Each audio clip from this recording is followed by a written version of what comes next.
जय हिंद दोस्तों, स्वागत है आपका अपने YouTube चैनल में। तो क्या आप लोग मैथ में से परेशान हो चुके हैं और आप लोग को मैथ से बहुत ज़्यादा डर लगता है? तो आप लोग को डरने का बिल्कुल ज़रूरत नहीं है, ठीक है। यदि आप लोग का मैथ में ये वाला हाल होगा तो आज आप लोग को इस तरीका का हाल होने वाला, यदि ये वीडियो कंप्लीट करते हैं तो आज हम लोग इस वीडियो में 5 टिप्स लाए जो कि आप लोग को ये 5 टिप्स यदि आप लोग फॉलो करते हैं तो रामबाण ये साबित होगा। और ये जो टिप्स नंबर 5 है बहुत ज़्यादा इंपॉर्टेंट है, तो आप लोग वीडियो को कंटिन्यू करते रहिएगा। वन में बेसिक कॉन्सेप्ट क्लियर करो, जिसमें आता है हर चैप्टर का बेसिक समझो। मतलब कि यदि कोई भी चैप्टर आप लोग पढ़ रहे हैं तो उसका क्या बेसिक है उसे हम लोग को नॉलेज होना चाहिए, ठीक है। ऐसा नहीं कि यदि आप लोग डायरेक्ट क्वेश्चन सॉल्व करने के लिए चला जाइएगा तो आप लोग से क्वेश्चन सॉल्व नहीं होगा, ठीक है।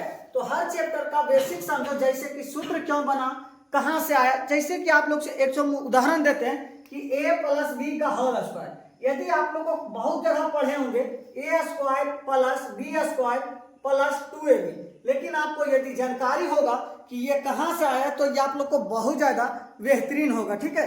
तो ये भी आप लोग को जानकारी होना चाहिए कि a प्लस बी का होल स्क्वायर कहां से आया और कैसे आया, और हमें इन्हें बनाने के लिए क्यों जरूरी है, ठीक है।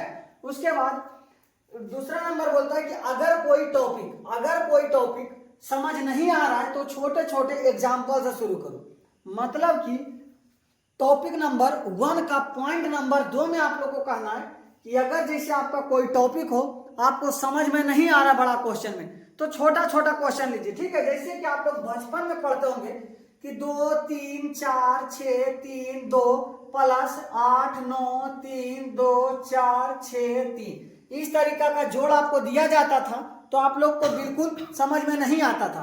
तो आपका टीचर तो क्या करते थे, तो पहले ये सिखाते थे 2 प्लस 2 बराबर 4, उसके बाद 6 प्लस 6 क्या सिखाते थे, तो 12, ठीक है। इस तरीका से आप लोग को बताया जाता था, तो आप लोग को अब भाग या गुना या जोड़ समझ में आ रहा होगा, ठीक है। उसके बाद देखते हैं तीसरा पॉइंट बोल रहा है कि एनसीईआरटी या स्कूल की किताबें को ध्यान से पढ़ो। मतलब यदि आपके पास कोई भी किताब हो मैथ में, ठीक है, यदि आप लोग को मैथ क्लियर नहीं होगा तो आप लोग कमेंट बॉक्स में बताइएगा, हम आप लोग को जरूर कमेंट में बताएंगे कि कौन सा बुक है बेसिक मैथ, ठीक है।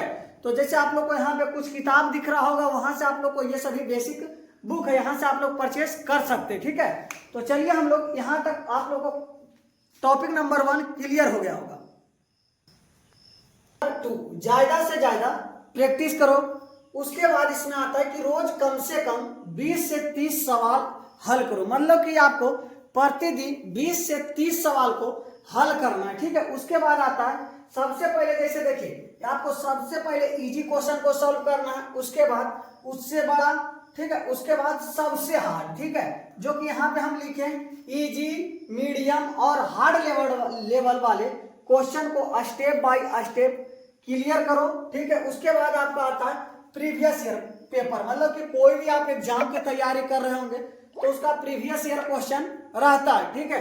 तो वो वाला सॉल्व करिए प्रीवियस ईयर क्वेश्चन, और जो भी एग्जाम की तैयारी कर रहे होंगे उसका क्वेश्चन बैंक आता है, ठीक है। तो क्वेश्चन बैंक भी आप लोग को प्रैक्टिस करते रहना है। इससे क्या होगा, आप लोग को मैथ बहुत ज्यादा स्ट्रॉन्ग होगा, ठीक है। तो चलिए स्टेप नंबर 3, गलतियां से सीखो। मतलब कि यदि आप गलती नहीं करते हैं तो आपको कुछ सीखने के लिए भी नहीं आएगा, ठीक है।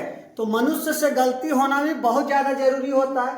जैसे कि आप लोग को बोलता है कि जिस सवाल में आप अटकते हो, मतलब कि जो भी सवाल आप लोग से नहीं बन रहा है उसे लिख लो और दोबारा प्रैक्टिस करो। ऐसा नहीं कि ये वाला क्वेश्चन नहीं बन रहा है तो इसे हम लोग छोड़ दें, ठीक है। ऐसा आप लोग को गलती कभी नहीं करना है। यदि आप लोग को जो क्वेश्चन नहीं बन रहा है एक बार में, उसे लिख लीजिए, उसके बाद दोबारा आप उसे जरूर प्रैक्टिस कर लिएगा, ठीक है। उसके बाद आप लोग को दूसरा पॉइंट आता है कि फार्मूला कॉपी या एक छोटा सा चार्ट बनाकर रोज रिवाइज करो। मतलब कि जहाँ पे आपका स्टडी टेबल होगा वहां पे आपको जितना सारा फार्मूला होगा उसको चिपका दीजिए। उसके बाद आप लोग वहां से डेली के डेली रिवाइज करें। उससे क्या होगा कि आप लोग को फार्मूला भूलने का बहुत कम चांस बनेगा, ठीक है।